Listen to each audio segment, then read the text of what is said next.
बिस्मिल्लाहिर्रहमानिर्रहीम वस्सलातु वस्सलामु अला सय्यिदिल अंबिया वल मुरसलीन। सो स्टूडेंट्स, आज हम लोग डिस्कस करेंगे जी यूनिट नंबर 6 जो टेस्ट नंबर 3 हुआ था आप लोगों का व्हाट्सएप ग्रुप के अंदर रात को। तो इंशाल्लाह उसके सारे आंसर्स मैं आपको बताऊंगा विद कंप्लीट डिस्कशन। लेकिन उससे पहले वो स्टूडेंट्स जिन्होंने अभी तक इस टेस्ट सेशन को ज्वाइन नहीं किया, व्हाट्सएप ग्रुप को ज्वाइन नहीं किया, तो उनके लिए मैं दोबारा से बता दूं कि ये एक free of cost test session जारी है एमडी कैट बायोलॉजी की प्रेपरेशन के हवाले से ऑनलाइन।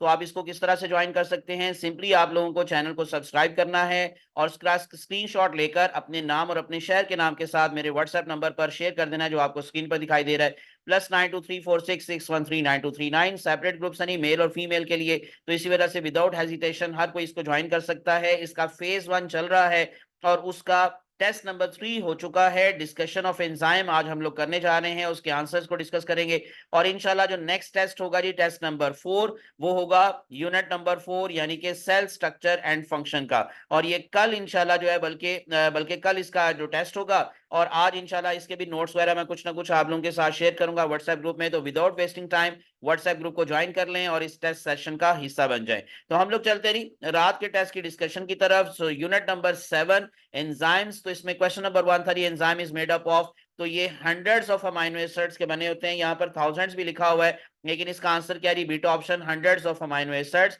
फ्यू अमाइनो एसिड्स आपको कहां मिलेंगे? उसकी एक्टिव साइट पर। तो इसलिए इसका आंसर जस्ट क्या था? Beta. Number 2, which statement is wrong about the enzyme affect equilibrium of reaction? यही गलत है। बाकी जो लिखा हुआ है, load the activation of energy specific in nature, can affect the intermediate product, ये एंड प्रोडक्ट पर इफेक्ट नहीं शो करते। लेकिन जो इंटरमीडिएट प्रोडक्ट्स होती हैं, स्पेशली जब हम लोग पढ़ते हैं एंजाइम एंजाइम चेन, तो उसमें इंटरमीडिएट प्रोडक्ट्स अगले एंजाइम के लिए सबस्ट्रेट होते हैं, तो दैट्स वाई उसके ऊपर भी उनका इफेक्ट होता है। लेकिन ये इक्विलिब्रियम ऑफ रिएक्शन को अफेक्ट नहीं करते। Next one, number 3, which property is not related to the cofactor? अब कोफैक्टर जो है वो एक नॉन प्रोटीन पार्ट का नाम है। कि ये केमिकल एनर्जी भी प्रोवाइड करता है एंजाइम्स को, स्पेशली ड्यूरिंग रिएक्शन। और फिर ये ड्राइव रिएक्शन, इसका मतलब यही है कि ये एनर्जी प्रोवाइड करता है, रिएक्शन को चलाता है। और उसके बाद फिर ये नॉन प्रोटीन पार्ट है। लेकिन अगर हम कहें कि ये कंट्रीब्यूट नहीं करता डायरेक्टली इन रिएक्शन, तो ये गलत बात है।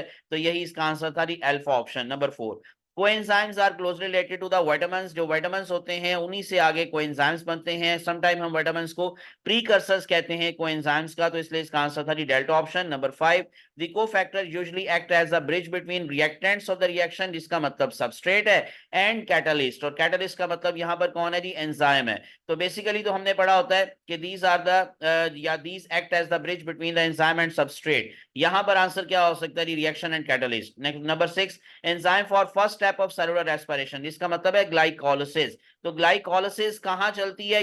कि cytosol dissolve part of the cytoplasm, वहां चलती है। तो इसलिए इसका आंसर था साइटोप्लाज्म। यहां पर आपको माइटोकॉन्ड्रिया लिखकर लालच दी गई थी। सेलुलर रेस्पिरेशन से फौरन हमारे जहन में माइटोकॉन्ड्रिया आएगा, बट कि वो क्रैब साइकिल चलाता है, इलेक्ट्रॉन ट्रांसपोर्ट चेन चलाता है। लेकिन जो फर्स्ट स्टेप होता है वो ग्लाइकोलिसिस होती है, और वो डेल्टा ऑप्शन साइटोप्लाज्म में चलती है। Number 7, enzymes are needed in small quantity, why? Because they can be used again and again. Cofactor भी थोड़ी सी अमाउंट में चाहिए क्योंकि वो भी यूज हो सकता है बार बार, और एंजाइम्स भी यूज हो सकते हैं। एंजाइम क्योंकि कैटलिस्ट हैं, so they are not used being, या they are not being used themselves, तो that's why they can be used again and again. तो answer was Charlie option, can be used again and again. Number 8, enzymes involved in digestion of the maltose are components of. Maltose की digestion के लिए maltase चाहिए, और maltase आपको किस में मिलेगा? ये इंटेस्टाइनल जूस में होगा। गैस्ट्रिक जूस में माल्टेज नहीं होता, पेप्सिन होता है। इस तरह से पैंक्रियाटिक जूस के अंदर भी ट्रिप्सिन होता है, लाइपेस होता है, माइलेज होता है, बट माल्टेज नहीं होता, और लीवर के सिक्रेशन में कोई एंजाइम होता ही नहीं है।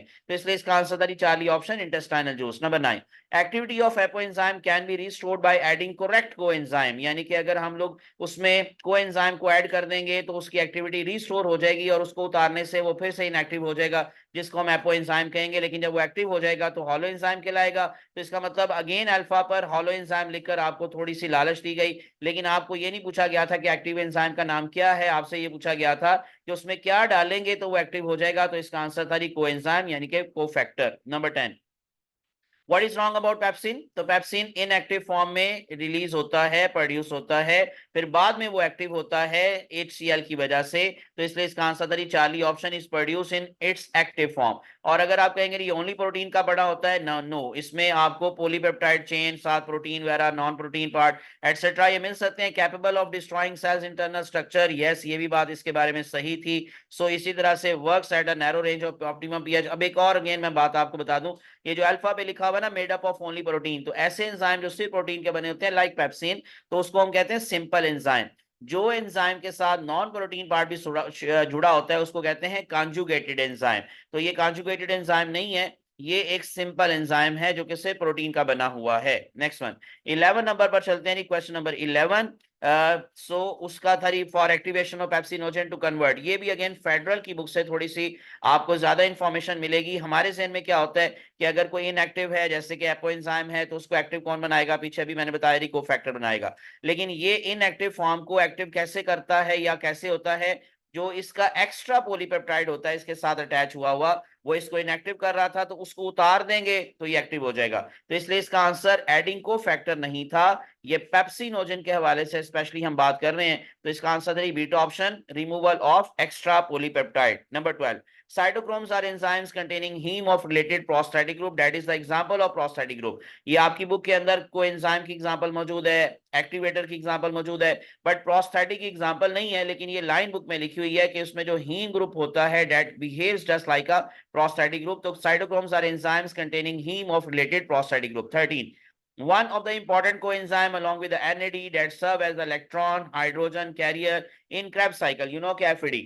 तो एक होती है FAD मीडिएटेड ऑक्सीडेशन, एक होती है NAD मीडिएटेड ऑक्सीडेशन। तो क्रेब्स साइकिल में NAD के अलावा कौन सा वाला ऑक्सीडाइजिंग एजेंट है? वो है FAD। इसकी रिडक्शन हो जाती है, ये FADH2 में चेंज हो जाता है, और ये जो सक्सिनिक एसिड होता है वो इसकी वजह से ऑक्सीडाइज होकर चेंज हो जाता है into fumaric acid. Next one, 14, a group of related reactions can be catalyzed by single enzyme। तो एक ही single enzyme group of related reactions को भी कैटलाइज कर सकता है। 15, the amino acids at active site of enzyme थोड़े से होते हैं, फ्यू अमाइनो एसिड आपकी बुक में, टेक्स्ट बुक में लिखा हुआ है, पंजाब टेक्स्ट बुक में, लेकिन फेडरल में उसका बकायदा एग्जैक्ट नंबर बताया गया है, जो कि आंसर था Charlie option 3 to 12 in number. 16, catalytic site of enzyme is activated by reaction between enzyme and substrate. यानी कि कैटालिटिक साइट रिएक्टिव जो है वो बाइंडिंग साइट पहले अपने साथ सबस्ट्रेट को अटैच करेगी, ये कॉम्प्लेक्स बनेगा, you know enzyme substrate complex, और उसके बाद फिर कैटालिटिक साइट एक्टिव होगी, वहां पर जो रिएक्शन होगा between enzyme and substrate. 17, lock and key model of enzyme action was modified. Modified का मतलब इसके बाद वाला मॉडल, इंड्यूस फिट मॉडल, किसने पेश किया था? इसमें भी आप जल्दी में गलती कर सकते थे, मैंने कल भी बताया था, लास्ट डिस्कशन में भी बताया था कि बच्चों 2 दफा स्टेटमेंट पढ़ा करें, 2 दफा ऑप्शंस पढ़ा करें। तो lock and key model statement अगर आप पूरी पढ़ेंगे तो आखिर पे लिखा हुआ है मॉडिफाइड, तो समटाइम हम लॉक एंड की मॉडल जल्दी से देकर आंसर क्या दे सकते थे? एमल फिशर, जबकि पूरी स्टेटमेंट में आपको एंड पर मॉडिफाई का पूछा गया था, तो इसका आंसर था कॉस्टलैंड। 18, according to lock and key model active site of enzyme, ये भी बड़ी इंपॉर्टेंट बात है। अक्सर बच्चों को लगता है कि शायद एंजाइम लॉक है, कुछ कहते हैं नहीं की लॉक दोनों तरह बिहेव कर सकता है। मैं इसमें जरा थोड़ी सी बात क्लियर कर दूं बच्चों। सबसे पहले तो एमल फिशर की जो स्टेटमेंट है हमने वो जहन में रखनी है। उसने कहा था कि as there is a specific key for a specific lock, similarly there is a specific enzyme for a specific substrate. इसका मतलब एमल फिशर के अकॉर्डिंग एंजाइम की है, नॉट अ लॉक। क्योंकि एक और बात कि उसने कहा था reactive site is rigid structure, तो रिजिड स्ट्रक्चर इसका मतलब चेंज नहीं होता, उसकी शेप नहीं बदलती। यू नो कि जब हम लॉक के जो है वो स्पेसिफिक एरिया में की को डालते हैं, लॉक ओपन करते हैं, की को निकालते हैं, तो की शक्ल बिफोर, ड्यूरिंग, आफ्टर अटैचमेंट वो सेम वही रहती है। तो इसका मतलब यहां पर एंजाइम की है और सबस्ट्रेट लॉक है। अब आपसे ये असल में पूछा गया था क्या गलत है, यानी कि सारी चीजें एक्टिव साइट ऑफ एंजाइम के हवाले से सही है लॉक एंड की मॉडल के अकॉर्डिंग, सवाए तो रिजिड नेचर भी सही बात है। की ऑफ लॉक, एंजाइम की ऑफ लॉक है, नॉट अ लॉक ऑफ की। लॉक ऑफ की कौन है जी? सबस्ट्रेट है।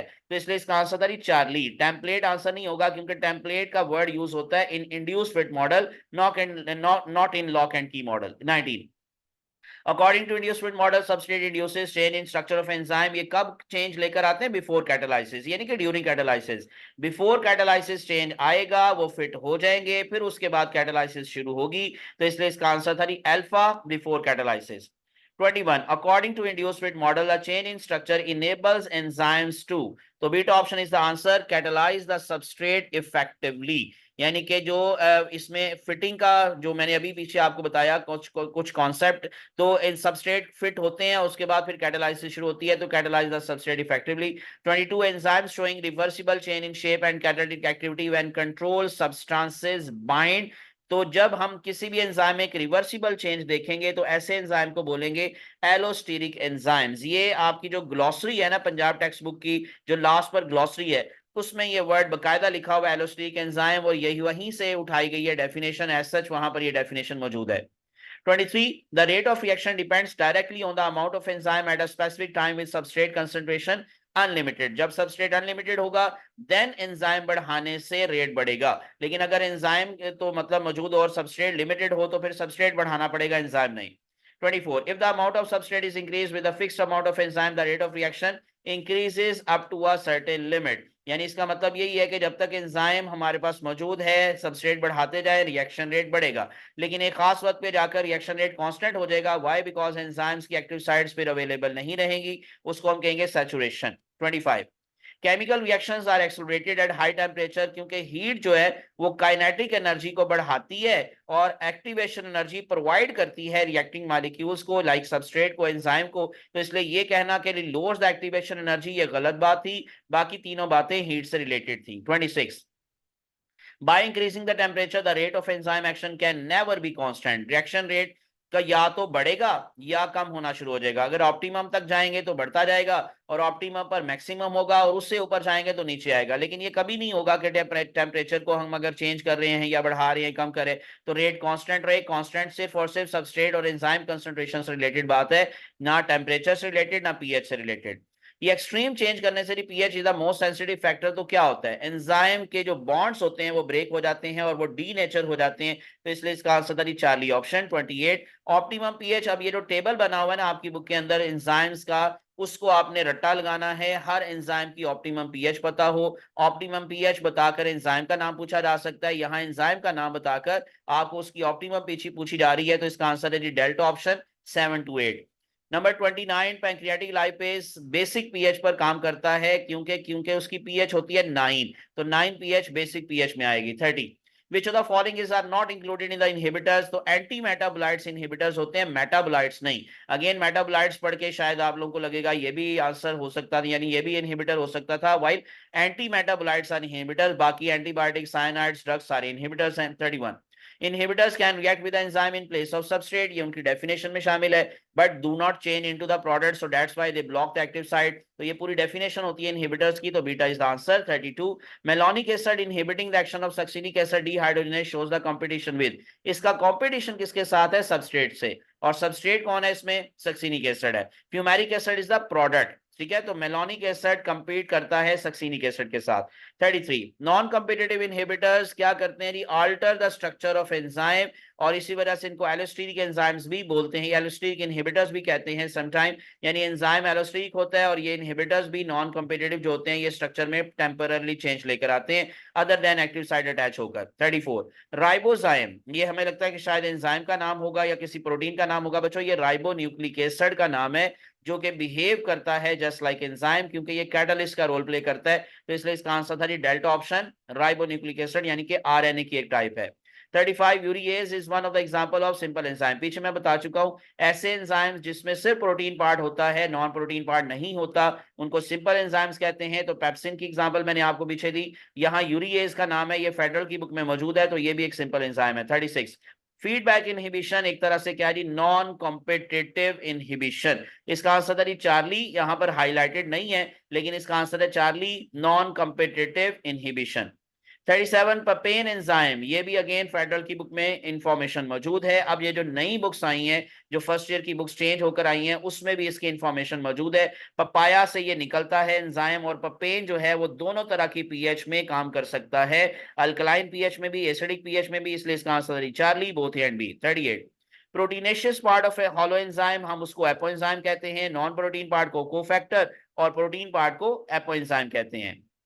39 enzyme B requires zinc ions, तो जिंक आयंस इनमें से एक्टिवेटर में आएंगे और एक्टिवेटर किस में आएगा, कोफैक्टर में। अगर यहां पर कोफैक्टर भी लिखा होता और एक्टिवेटर भी लिखा होता तो फिर हम एक्टिवेटर को आंसर लेते क्योंकि वो ज्यादा स्पेसिफिक आंसर होता। अभी आंसर क्या है, beta option cofactor. 40 a student of biology takes 2 ml of starch in a test tube and adds 5 microgram of cellulase into the test tube but he does not observe any catalytic activity।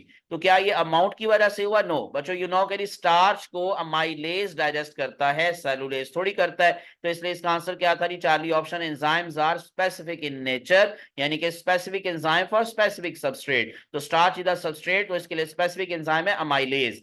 Cellulase cellulose की breakdown करेगा, तो इसमें amount या quantity का कोई मसला नहीं था। 41 the rate of enzyme control reaction increases rapidly if the amount of enzyme is doubled in the presence of an unlimited substrate।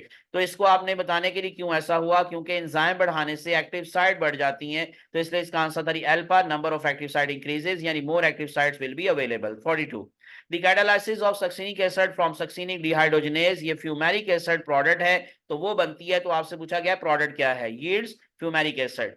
43 which of the following enzyme has an optimum pH which not acidic, यानी कि sucrase की 4.5 होती है, enterokinase की भी acidic होती है और सलाइवरी अमाइलेज की स्लाइटली एसिडिक होती है 6.8। तो फिर कैटालेज एंजाइम है जिसकी एसिडिक नहीं है। और इसी तरह का क्वेश्चन था 44 which of the following enzyme has optimum pH not basic, तो बाकी सबकी बेसिक है। पैंक्रियाटिक लाइपेज की 9 में 9 है, इसी तरह बाकियों की भी 7 से ऊपर है। सुक्रोज की 4.5 है, तो इसलिए सुक्रेज की, तो ये कौन है, ये एसिडिक एंजाइम है, तो इसलिए इसका आंसर था अल्फा।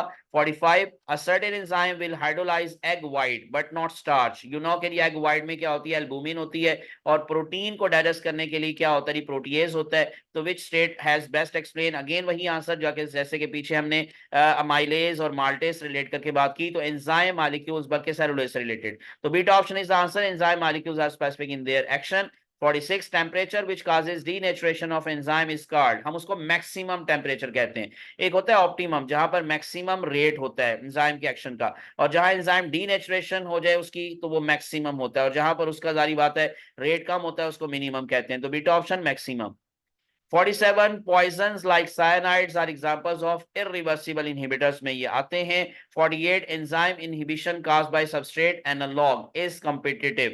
एनालॉग का मतलब होता है फंक्शनली सिमिलर स्ट्रक्चरली डिफरेंट, ये जो है फंक्शनली डिफरेंट स्ट्रक्चरली सिमिलर, तो इसका स्ट्रक्चर क्योंकि सबस्ट्रेट से मिलता जुलता होता है तो इसलिए हम इसको कॉम्पिटिटिव इनहिबिटर्स कहते हैं। 49 which of the following term best describes a drug that binds to an active site and inhibits the enzyme and where inhibition decreases when substrate concentration is increased। ये रिवर्सिबल इनहिबिटर्स की properties है कि यदि हम substrate की amount को अगर बढ़ा देंगे तो फिर इन इनहिबिटर्स का जो एक्शन होगा वो न्यूट्रलाइज हो जाएगा। तो इसलिए इसका आंसर है चार्ली। और लास्ट क्वेश्चन था एंटीबायोटिक से related, like penicillin is one of the example of, ये वैसे तो रिवर्सिबल में आते हैं और उसके बाद फिर किस में आते हैं, किसी हद तक ये कॉम्पिटिटिव में आ सकते हैं। आंसर था जी रिवर्सिबल इनहिबिटर्स। ये थी बच्चों आज की डिस्कशन, जो आप लोगों के टेस्ट के हवाले से मैंने सारे आंसर्स आपको बता दिए। उम्मीद है कि आप लोगों के काफी पॉइंट्स क्लियर हुए होंगे। और अगेन जो नए स्टूडेंट्स हैं वो जी विदाउट वेस्टिंग टाइम इस टेस्ट सेशन को ज्वाइन कर लें, जिसकी डिटेल मैं आपको इस वीडियो के स्टार्ट पर भी बता चुका हूं। तो +923466139239